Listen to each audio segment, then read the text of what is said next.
Per usual, everything on this channel is for educational purposes only and is not intended as financial advice. I was on a little mini break, took a look at the sun, which was mainly clouds. Did not see the eclipse personally. I hope everyone else enjoyed it. Going to do some catch-up videos here, taking a look at what would have been Setup Sunday. We'll call it Setup Someday. Tomorrow, the most important thing, really the most important thing for the week, is going to be CPI. Coming in 8:30 a.m. EST. Markets will definitely react off of that number one way or another, angrily or happily, and it will be the most important number of our lives until the next CPI. Looking at Nowcast for March, this is coming in slightly hotter month over month. April's number down so far 9 days into the month. Last month's CPI was 3.2%. Trueflation here, the index has us currently at 1.82. So Trueflation is diverging from CPI quite heavily, I'd say, over the past several months. Now, this could just be noise.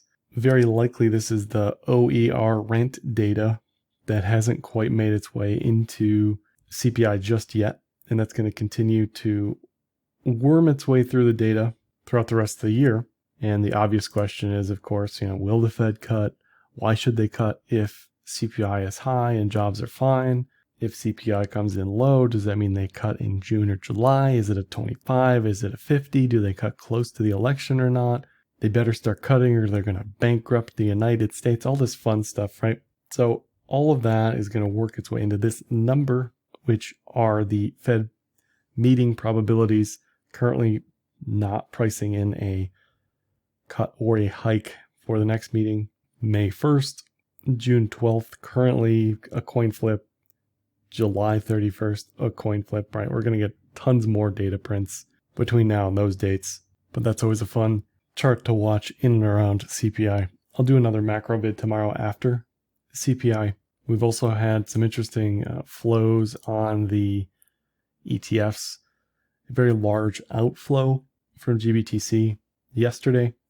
Potentially, while we are at highs or have strength, GBTC/Berry is looking to sell as much as they can, as quick as they can without crushing price completely. This sort of matches the ascending triangle potential now that we find ourselves in here. This also goes along with some of the Ethena stuff, which I'll get to in a second. But going into tax day, going into halving, April may just be kind of meh price-wise. Maybe towards the end of the month when things clear up on Fed positioning or rates or expectations from the Fed. But then again, we've got a meeting on the 1st of May. So maybe nothing until that meeting, right?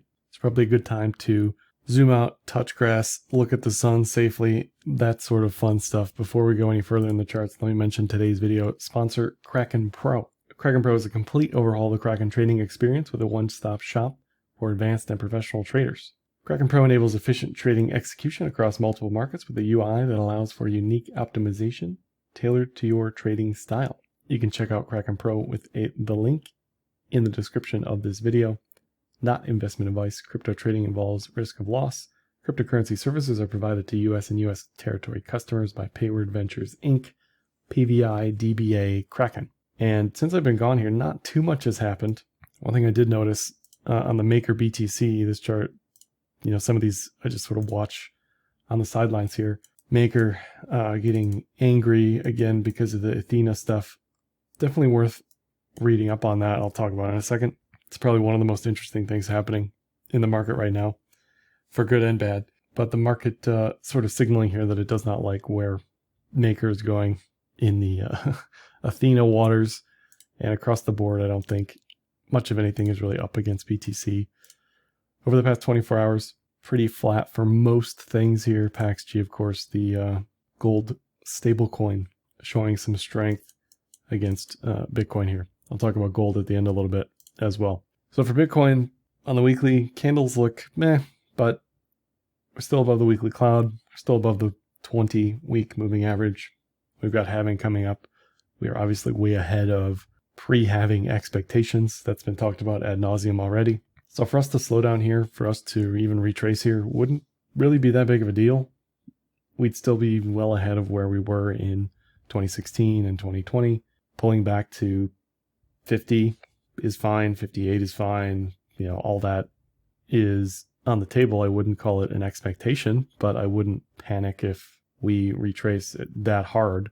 It's just a question of what will it take to get us down there, because even with GBTC selling at the size it's selling, we're still sticking around here, 68, 70. I think if we do roll over, post halving, whatever, it doesn't really matter. I don't really care. If we do roll over, it's going to be because of legacy weakness, which I'll talk about at the end again here. But this is a dream from a trend perspective. Pre-halving, we look very strong, and we're consolidating at all-time highs. So there's really nothing to be bearish about. Even if you're maybe bearish near term, you think you're seeing Wyckoff distribution or something, right? Whatever the general sense is here, consolidating at all-time highs is never bearish unless there's some obvious rising wedge, head and shoulders, some obvious reversal pattern, which I'm not seeing personally.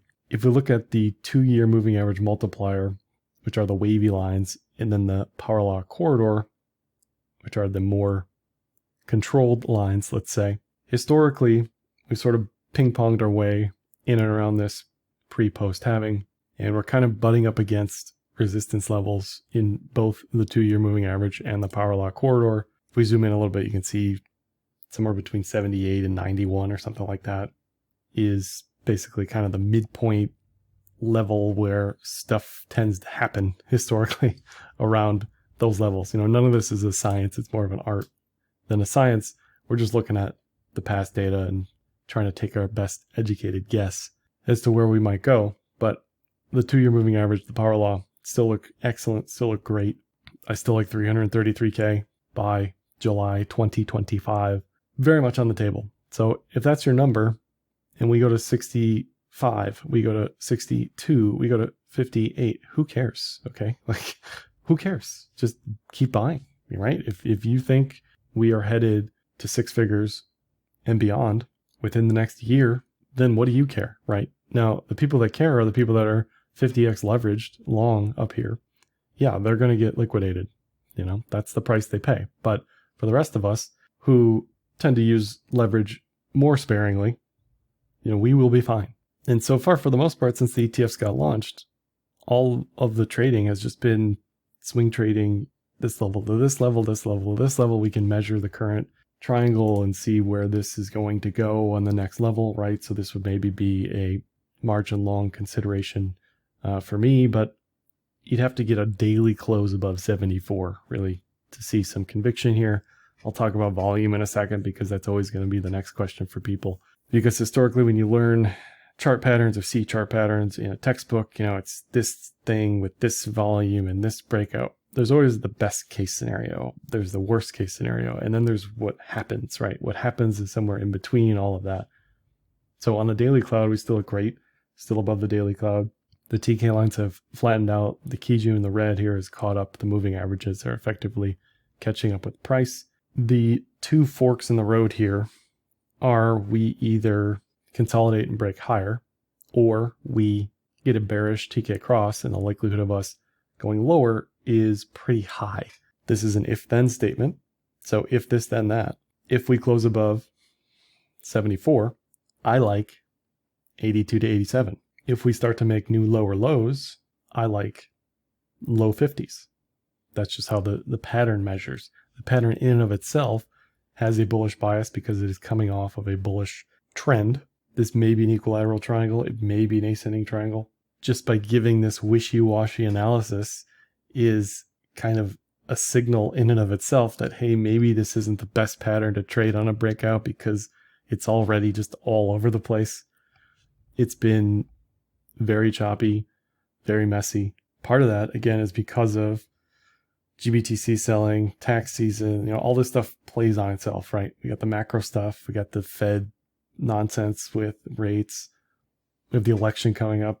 The big move a couple days ago was probably related to Ethena, which is on paper a pretty simple idea on what they're doing. How it's actually being executed is, in my opinion, pretty complex. Not in a bad way, just it's complex.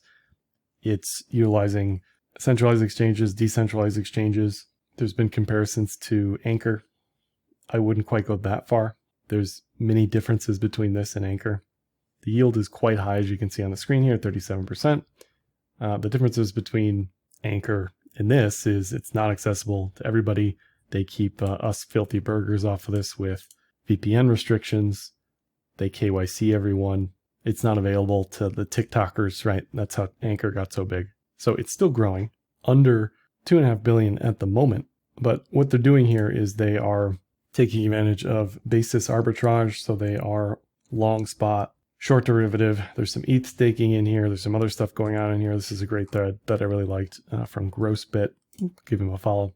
Is this a stable coin? Not really. Is this an unregulated hedge fund? Probably. Is this a securities offering?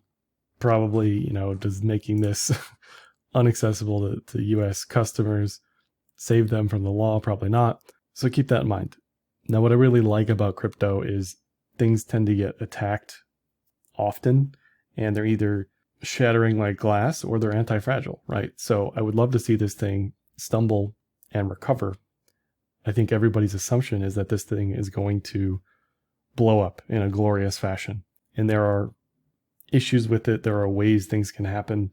And the bigger this gets, the larger it can sort of fall under its own weight. This is a Dune dashboard if you want to check it out. But I mention all this because the buying on the chart and this sort of messy pattern reminds me a lot of when Anchor bought Bitcoin for their reserve fund before they imploded, just based on the price action. In a bearish situation, all this stuff correlates to one. And if there's sustained negative funding, the basis trade doesn't really work based on how they have it set up. And if they're adding Bitcoin to this and then they have to sell on the way down, right? This is another way in the catastrophe scenario where bearish pressure from something like Ethena, I don't think it's honestly enough to matter at the moment, but it could get there where it will matter, could push us lower. All just something to think about and read up on and know and be aware of because they have $500 million in BTC already in this thing. And I mentioned Maker, they want to throw $1 billion at this. This is a whole proposal. There was a whole hoopla about what they're doing over there, just printing money out of thin air to access this Ethena product. Anyways, it's just interesting because it's sort of touching on pretty much everything in crypto at the moment. So definitely worth reading up on that one. Back to Bitcoin though. If we flip through the timeframes on the cloud, we're still bullish. So it's hard for me to be bearish regardless of how choppy this price action has been. TK cross on the 12-hour is still bullish. We are above the cloud. We are bullish. Okay. Is this pattern a pattern at all? I don't know, but we are still holding above the 12-hour cloud. It's no coincidence that the diag here is basically the cloud support. So if we break this pattern, we will break below cloud support, likely stretch to somewhere near the other edge of the cloud, right? I mean, this is all sort of the same type of trades and setups over and over again. 6 hour still looks fine, above the cloud, bullish TK cross. We've tried to sneak our way into the cloud, just couldn't. And maybe sometime between tax day and halving day, we get some sort of gross, margin call all the longs, go down to 60, and then Dalai Lama it up to 72 plus, and then the promised land of 85K. 6 hour looks fine, right? So right now, all of these timeframes look fine. And it's kind of reminiscent in the moment to how NVIDIA between June and January just looked like nothing, right? I wouldn't call this an ascending triangle up here, but my point is based on the cloud. If the cloud is telling you to get in that long trade, it's probably doing so for good reason. So as long as we can continue to consolidate up here, no matter how it looks, as long as we're above the cloud, there is a great chance for bullish continuation. And we can look at this as an ascending triangle on whatever time frame. Pick one, doesn't really matter. Maybe the 4 hour. Cut off the wicks, cut off the candles, I don't care, right? It doesn't really matter. It matters more what the market thinks than what you think as the individual. Here are some other ascending triangles in the ascending triangle historical gallery, okay? Generally, you will get some sort of attempt to break support on all these. You'll see that most of the time we will break up from the triangle when 3 quarters full. The 2015, 2016 Ascending triangle was definitely a nail biter, but we got there. So again, this brings us into basically the Fed meeting, right? Do I really want to be trading based on what happens during the Fed meeting and the Fed decision on some chart pattern? I mean, not really, right?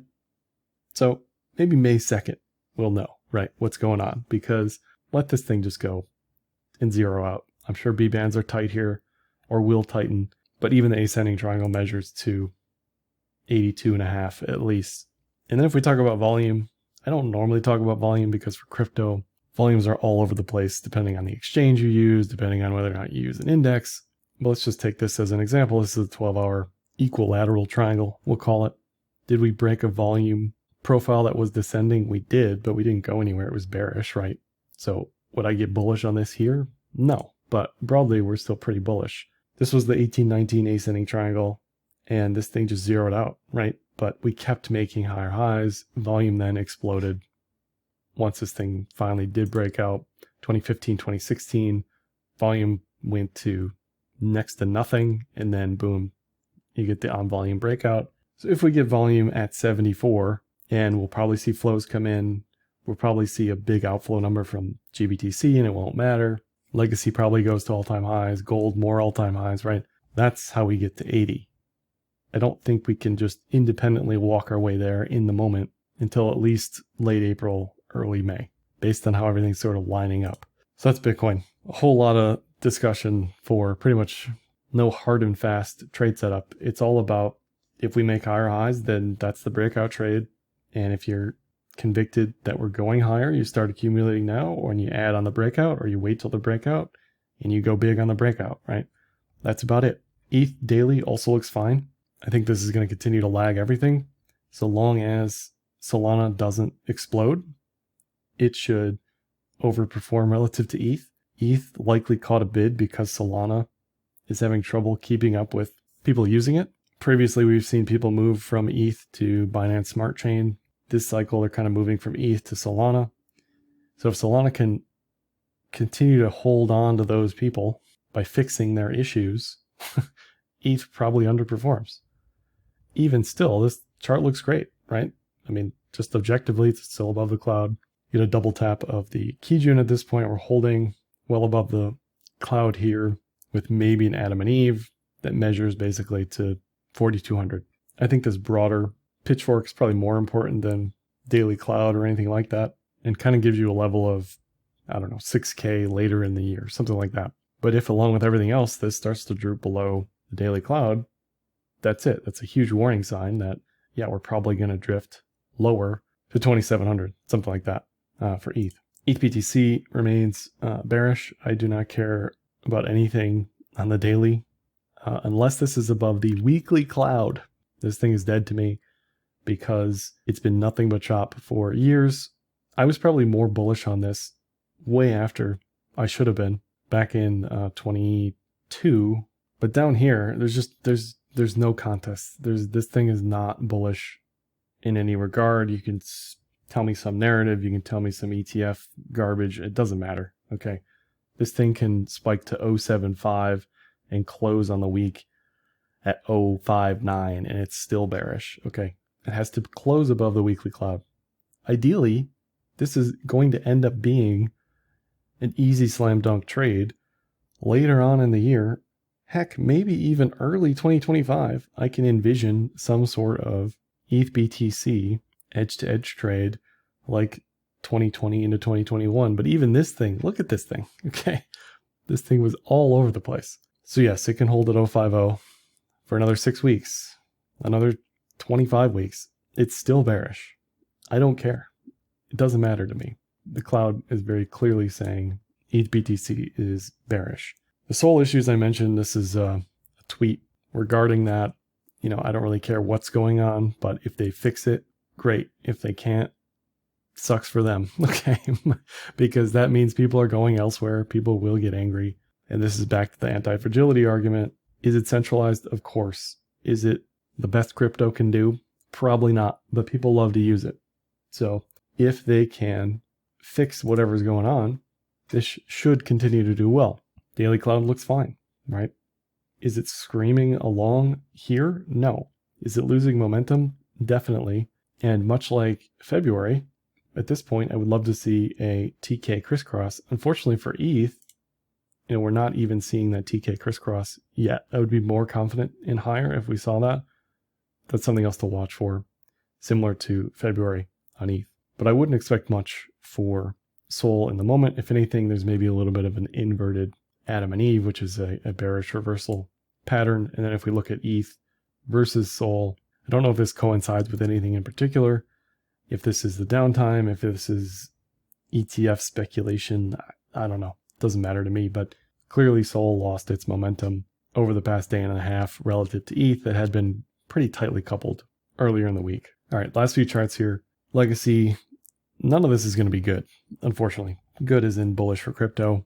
We have bullish DXY, which is coming off of a multi-month diamond bottom, potentially, right? ETH BTC wishes it could look this good, okay? This is very bullish. Diamond bottom is probably the best I've got in regards to what this could be, what this might be forming, but the moving averages are going to start to curl bullish. The cloud is going to start to curl bullish, and this measures basically back to 2022 highs. So can we get there with the US cutting? Maybe if the rest of the world is cutting faster, that brings our relative value higher, but that is very likely not bullish for crypto. Gold moving higher, signaling risk off type behavior. Kind of a head scratcher because rates are where they are. Maybe this is a statement on the debt situation, but we are approaching the maximum expected target at 2450 of the inverted head and shoulders over the past 3 years. There's a decade-long cup and handle that has a much higher target, and maybe we can be hopeful that we will see some sort of ping pong between gold all-time highs and Bitcoin all-time highs over the next month, let's say. Very possible. Looking at commodities, which I don't really look at often, but some of these charts look very, very good. Okay, this is copper, COPX. It looks really good. Whether or not this is a good thing or a bad thing for crypto, I don't know, but I can't imagine it's super bullish for risk if rising commodity prices mean rising inflation. In any event, this thing may go much higher even here. So this continues to look very good. Oil also looks decently okay on the daily. It's kind of coming off of this parabolic advance, this sort of weird inverted head and shoulders through the cloud. Much like the DXY, it's certainly more bullish than bearish, which isn't great for the inflation picture. And then if we look at some other random commodity stuff, right? All of this stuff is kind of screaming. This is DBA, screaming higher. It's tried to break down. It's tried to make some ugly patterns. It's fun to just look at these charts and see what you see and see how fast or slow this stuff moves relative to crypto. If crypto's like, TikTok on steroids, this is like reading War and Peace very slowly. Okay. That's how this stuff plays out over time. But even this continues to look very bullish. Maybe a little overbought up here, but very bullish. And lastly, on the S&P, low time frames on the cloud starting to roll over. And you really got to wonder if you are somebody looking at 5% rates, which are always your option here, right? 5% rates, or continuing to hold on to something that's losing momentum after a 150-day bull run. I have to think it's going to be easier for people to effectively take profit, roll it into a mixture of 5% yield or something, than worry about what this looks like. There are a lot of legacy charts I'll look tomorrow that have variations of head and shoulders or inverted Adam and Eve. Just don't look pretty at all. And if we get a bearish TK cross on this, that would be the first sign of trouble since the breakout in November. You had the trifecta down here. You had a bullish Kumo breakout, bullish TK cross, bullish cloud. And ever since then, this thing has looked really good. This is the S&P, by the way. This has looked really, really good. But up here, it's definitely stalling out. So if there's anything that can help push us lower, it would be legacy rolling over. That's all for this one. Like, dislike, comment, share, subscribe, and happy trading.